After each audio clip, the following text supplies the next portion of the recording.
मैं नहीं मानती कि जुडिशरी प्रेशर के अंदर है। ये हो सकता है कि उनका दृष्टिकोण और सरकार का दृष्टिकोण मिलता-जुलता है। हमने देखा है कि लोगों को बेल नहीं मिलती है। हमारे इलेक्टेड चीफ मिनिस्टर्स को हमने जेल में देखा है। अब तक अरविंद केजरीवाल अब तक जेल में बैठे हैं। उनको बेल नहीं मिल रही है। ये मन में सवाल ज़रूर आता है, क्यों? किस लिए? इस बात में कोई शक तो है ही नहीं कि सरकार कंट्रोल कर रही है। कोशिश की और कोशिश सफल भी हो गई है। किस जज ने अगर थोड़ा सा भी सरकार के खिलाफ कुछ लिख दिया या कानूनी हिसाब से लिख दिया तो उनका सुप्रीम कोर्ट आना मुश्किल हो गया है। मैं नहीं मानती कि ये सिस्टम को हम हटा के ये पूरा फंक्शन सरकार को दे दें कि उन्हीं को बोले आप ही अपॉइंट करो, ये तो इससे भी बुरा होगा। नमस्कार, बहुत बहुत स्वागत है आपका वन इंडिया हिंदी में। मैं हूं योगेश टांटा और मेरे साथ सुप्रीम कोर्ट की सीनियर एडवोकेट इंदिरा जयसिंह जी हैं।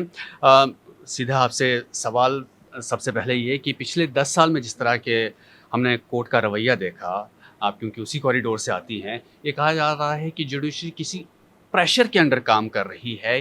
क्या इस तरह की चीज़ें आपको देखने को मिली है? क्या बदलाव दिखे पहले से अब तक के आपको? मुश्किल सवाल है इस सवाल का जवाब देना। मैं नहीं मानती कि जुडिशरी प्रेशर के अंदर है। ये हो सकता है कि उनका दृष्टिकोण और सरकार का दृष्टिकोण मिलता-जुलता है। लेकिन प्रेशर का तो सवाल ही नहीं है। हो सकता है कि उन पे कोई प्रेशर की ज़रूरत ही नहीं है। हाँ, इतना है, हमने देखा है कि लोगों को बेल नहीं मिलती है। हमारे इलेक्टेड चीफ मिनिस्टर्स को हमने जेल में देखा है। अब तक अरविंद केजरीवाल अब तक जेल में बैठे हैं। उनको बेल नहीं मिल रही है। ये मन में सवाल ज़रूर आता है, क्यों? किस लिए? और ये कोई अनकॉन्स्टिट्यूशनल चीज़ है। तो जुडिशरी का तो ये हाल है। अब सवाल है कि उनमें कोई फ़र्क आएगा या नहीं आएगा। मैं मानती हूँ आपका सवाल ये इलेक्शन के बारे में है कि इलेक्शन के बाद कुछ फ़र्क हुआ कि नहीं। अब बहुत जल्दी है इस सवाल का जवाब देना, आने वाले दिनों में पता चलेगा। एक कॉलेजियम सिस्टम को लेकर भी सवाल उठे थे बीच में और एक तरह से सरकार और जुडिशरी के बीच बड़ी तनातनी हुई थी। उस वक्त भी ये सवाल उठे थे कि क्या सरकार एक तरह से कंट्रोल करने की कोशिश कर रही है? इस बात में कोई शक तो है ही नहीं कि सरकार कंट्रोल कर रही है। कोशिश की और कोशिश सफल भी हो गई है। और जिस तरह से हमने देखा है कि ना सीनियरिटी के हिसाब से जजेस आ नहीं रहे हैं और जिनको हम किस जज ने अगर थोड़ा सा भी सरकार के खिलाफ कुछ लिख दिया या कानूनी हिसाब से लिख दिया तो उनका सुप्रीम कोर्ट आना मुश्किल हो गया है।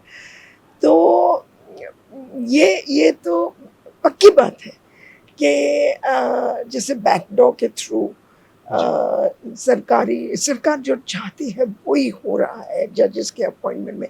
लेकिन सवाल ये है कि हम इस सिस्टम को छोड़ के कौन सी सिस्टम ला सकेंगे। तो मैं नहीं मानती कि ये सिस्टम को हम हटा के ये पूरा फंक्शन सरकार को दे दें कि उन्हीं को बोले आप ही अपॉइंट करो, ये तो इससे भी बुरा होगा।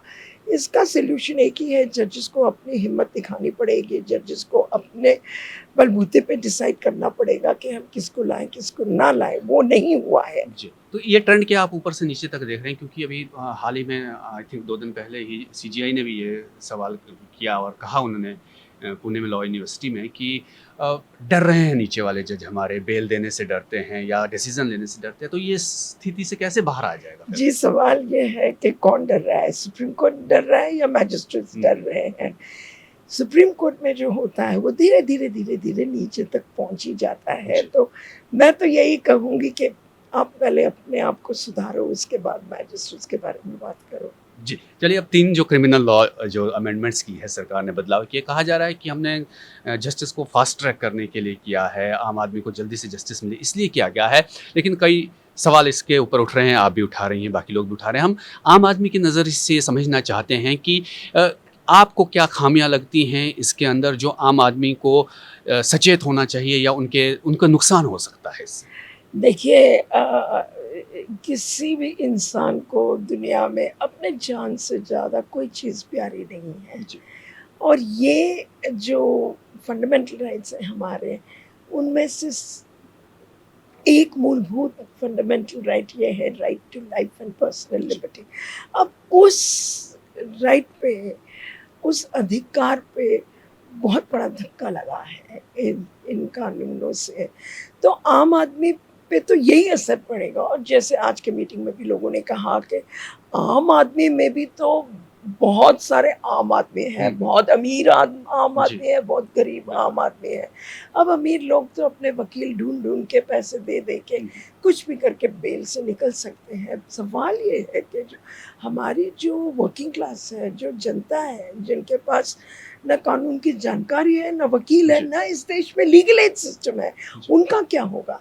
ये कानून इस तरह से लिखे गए हैं कि वो जज साहब भी नहीं समझ सकेंगे कि लिखा क्या हुआ है। जी। और जो खास करके रिमांड का जो हमारा प्रोविजन था, उसको इतना बदला गया है कि अब कहते हैं 60 या 90 डेज के अंतर कभी भी हम 15 दिन मांग सकते हैं। जी। तो बेल मिलना तो उनके लिए बहुत मुश्किल होगा। आम आदमी पे ये सबसे बड़ा धक्का जी। लगेगा। पिछले कुछ समय से हमने देशद्रोह को लेकर जो सेडेशन की बात होती है, उसको लेकर बड़े सवाल उठे हैं। उसमें भी बदलाव किए गए, वो क्या? बहुत बदलाव किए गए हैं। Sovereignty and integrity of India through financial means लाया गया है इस कानून में। अब sovereignty of integrity of India क्या है, कोई जानता नहीं। कल मैं अगर ये कह दूं कि आपकी माइनिंग लीजेस गलत हैं जी। क्योंकि पूरे एनवायरनमेंट को, पर्यावरण को डिस्ट्रॉय कर रही हैं, आप बोलोगे sovereignty and integrity of India के ऊपर धक्का लगा क्योंकि ये एसेंशियल एक कमोडिटीज वेग है। डेफिनेशन और बड़ी वाइडर है। बिल्कुल, मतलब इनका एक ही है कि हम सब लोगों का मुंह बंद करना, हम बोलना छोड़ दें, क्रिटिसाइज करना छोड़ दें, सरकार के खिलाफ कुछ ना हम बोलें। यही इस कानून का मतलब है। एक महिलाओं से रिलेटेड इस कानून में कुछ अच्छा दिख रहा है आपको या कुछ वर्स उनके लिए हुआ? पहले तो जो सबसे बड़ा सवाल था मैरिटल रेप, उसको हटाया नहीं गया है, तो फिर डीकॉलोनाइजेशन का मतलब क्या होता है, ये सवाल आता है मन में। दूसरा, एक भयानक प्रोविजन है कि डिसेप्शन से किसी ने आपके साथ सेक्सुअल इंटरकोर्स किया तो वो रेप हो गया। अब डिसेप्शन में आप कुछ भी ला सकते हो। आप मैंने आपको ये नहीं बताया कि मैं मुस्लिम हूँ या हिंदू हूँ या कौन हूँ, मैंने आपको डिसीव किया आपसे सेक्स। ये भयानक कानून है। तो महिलाओं के लिए मुझे तो कुछ दिखता नहीं है इसके अंदर।